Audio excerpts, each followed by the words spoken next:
The game we will be playing today is Sweatshop. The game tells the story of the factory manager, Yu, who works his or her way up the corporate sweatshop ladder. The game teaches the player how a sweatshop might work in the real world. The first thing you do is pick a name for yourself. You come into the game and you select the first level. A pop-up comes up that explains what you'll be doing in the game. You'll be starting out as a trainee manager at a factory for clothing, which is supplying garments to a store called Crymark. Later, you will start working for different companies called Top Sham and Maul, M-A-U-L, Mart. The sweatshop conditions get worse as you continue the game. When you begin the first level, you meet the boss of the factory.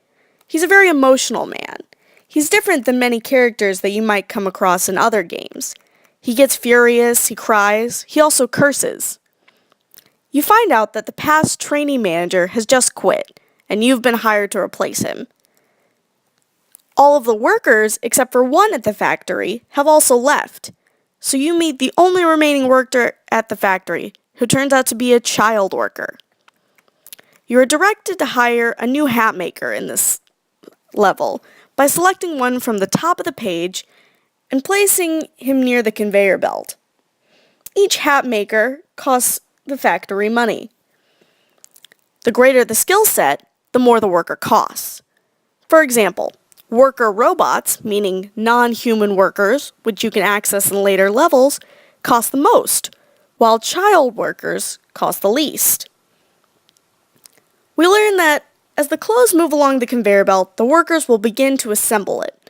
Every time a piece of clothing is completed, the factory earns money. You then use the money to hire as many workers as you want. The objective of the first level is to assemble 5 hats as quickly as possible.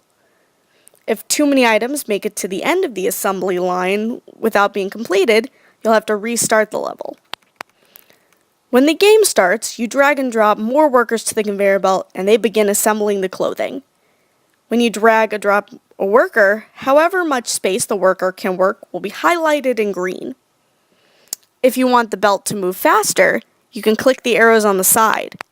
The faster you make the belt go, the more money you will make, but the conditions can become harder for the workers. When you complete a level, a pop-up with your scores will show up. Your score will either be a bronze, silver, or gold trophy, depending on the quality of clothes made, meaning how many were completed, how fast you completed all the garments, and how much money you had left over when you finished the level. So the way to get the best score, or the gold trophy, is to have minimum amount of workers, or workers who are at a lower level, like child workers, working as fast as possible. On your summary page, you'll also see a for real fact about sweatshops around the world. The game attempts to teach you real facts as well as show you how a sweatshop works in the real world. On this page, you can also look at your stats. Your stats will keep track of how many levels you've completed, how many workers you've hired, how many workers were injured or killed on the job, how many were refreshed, how many features were bought. In later levels, the conveyor belts will become rusty and dangerous. There will also be electrical problems that will start fires in the factory. These can cause your workers injury by chopping off their arms or setting them on fire. Workers can die by injury or dehydration. Once a worker has died, they will turn into a corpse that then becomes a ghost and cannot be moved, meaning a new worker can't be placed there. To keep that from happening, you have to fire the injured worker before they die. To refresh a worker, you can use features such as water, fans, bathrooms that can be bought and used, but they do come at a cost.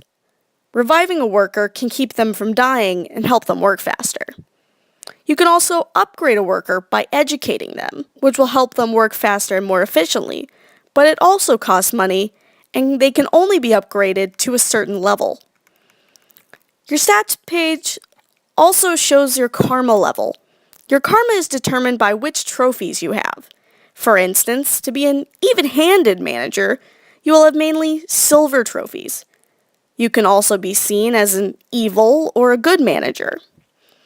The karma scale is used to try to elicit an emotional response from the player.